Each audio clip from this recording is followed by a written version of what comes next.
বলা হলো ইয়া রাসূলুল্লাহ, ইয়া হাবিবাল্লাহ, গীবত কিসের, কিভাবে জিনার থেকে বেশি মারাত্মক? মানুষের আখলাক সম্পর্কে আলোচনা করতেছিলাম। এক পর্যায়ে আমরা গীবত সম্পর্কে আলোচনা শুনতেছিলাম। আর গীবত হলো যে কারো ভিতরে কোনো বস্তু আছে, যেমন সে কালো, সে ধলা, সে খাটো, সে ল্যাংড়া, সে চিকুন, সে বেটে, তার চোখে একটু কম দেখে, চোখটা একটু অন্যরকম, তার কান কাটা, হাতে একটা আঙ্গুল কম, একটা আঙ্গুল বেশি, এই ধরনের বাস্তব কিছু কথা বলা, যেগুলি ওই ব্যক্তির ভিতরে বিদ্যমান আছে, এরকম কথাকে গীবত বলা হয়। আমরা অনেকে গীবত জানি না। কোরআন হাদিসে বিভিন্ন জায়গায় গীবত সম্পর্কে আলোচনা করা হয়েছে। গীবতের বাংলা হলো যে কারো এমন কিছু দোষ চর্চা করা, যেই দোষগুলি তার অগোচরে চর্চা করা, এবং এই চর্চাটা বা এই কথাটা যদি তার কানে যায়, তার দিলের ভিতরে আঘাত লাগে, চোট লাগে। যেমন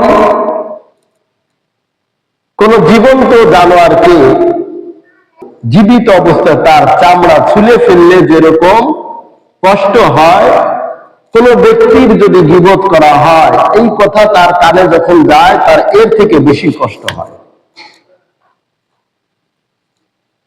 গীবত সবচেয়ে মারাত্মক একটা গুনাহ। তাহলে গীবতের মূল সংজ্ঞা হলো যে কারো এমন কোন কথা নিয়ে আলোচনা করা, যেই কথাটা, যেই দোষটা ওই ব্যক্তির ভিতরে কি আছে, বিদ্যমান আছে, তাকে বলা হয় গীবত। আর যার ভিতরে এমন কোন কথা নিয়ে আলোচনা করা, যেই দোষটা বা যেই কথাটা নিয়ে আলোচনা করতেছি ওইটা তার ভিতরে নাই, তাকে বলে মিথ্যা, অপবাদ, তুহমত। এটা নিয়ে আলোচনা করবো ইনশাআল্লাহ। যাই হোক, আল্লাহ রাসূল সাল্লাল্লাহু আলাইহি ওয়াসাল্লাম বলেন, আল গীবাতু আশাদ্দু মিনাল জিনা, গীবত জিনার থেকে বেশি মারাত্মক। এবার হাদিসের মধ্যে আছে, আল্লাহ রাসূল ডাক দিয়ে বললেন, ও আমার সাহাবীরা শুনে রাখো, বললেন, ও আমার সাহাবীরা শুনে রাখো, দুনিয়াতে মানুষ যখন জিনা করে, জিনা করতে করতে এক সময় তার ভিতরে অনুভূতি আসে, হায়রে আমি বড় আফসোস করে, আমি বড় অন্যায় করে ফেলছি, বড় আফসোস করতে থাকে। তখন ওই ব্যক্তি তওবা করতে থাকে। কিন্তু গীবত এমন একটা বস্তু, যেই ব্যক্তি গীবত করে সে কোনোদিন তওবা করে না, তার তওবার নসিব হয় না। এই জন্য গীবত জিনার থেকেও বেশি খারাপ। আমরা দুনিয়ার মধ্যে জিনাকে বড় খারাপ চোখে দেখি। আহারে, ও জিনা করে, ওরে তো এলাকায় রাখার মতো না, ও এলাকায় থাকতে পারবে না, খেদাওয়ারে। ওর জন্য পুরো এলাকা অতিষ্ঠ হয়ে যাইতেছে, পাপে ভরে যাইতেছে। কত বড় পাপী, ও জিনা করে। ঘরে সুন্দরী বউ রয়েছে, এরপরও অন্যের ঘরে প্রবেশ করে, তাকে বড় আর চোখে সবাই দেখতে থাকে, অভিশাপের চোখে দেখতে থাকে, ভালো চোখে কেউ দেখে না। কিন্তু গীবতকারীরা কেউ নিয়ে আলোচনাই করে না। কিন্তু আল্লাহ রাসূল বলেন, আল গীবাতু আশাদ্দু মিনাল জিনা, দুনিয়ার মানুষ গীবত জিনার থেকেও বেশি খারাপ। কারণ যে জিনা করে সে একদিন না একদিন তওবা করে, আর যে জিনা করে, গীবত করে, সে কখনো তওবা করে না।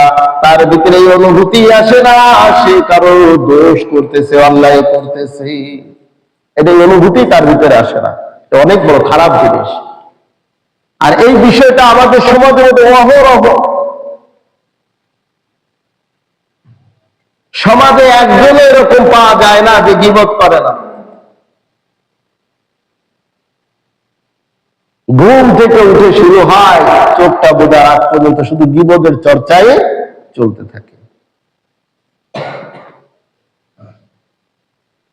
এই গীবত থেকে বাঁচা অনেক বড় জরুরি। সর্ব অবস্থায় গীবত থেকে বাঁচতে হবে। কারণ আমি অনেক কষ্ট করে নেক আমল করি, তাহাজ্জুদ করি, 5 ওয়াক্ত নামাজ পড়তেছি, কোরআন হাদিস তেলাওয়াত করি, এই আমল সেই আমল করে দান সদকা করতেছি। আমি যদি গীবতকে বন্ধ না করি, তাহলে আমার নেক আমলগুলো আমার কাছ থেকে ছুটে যাবে।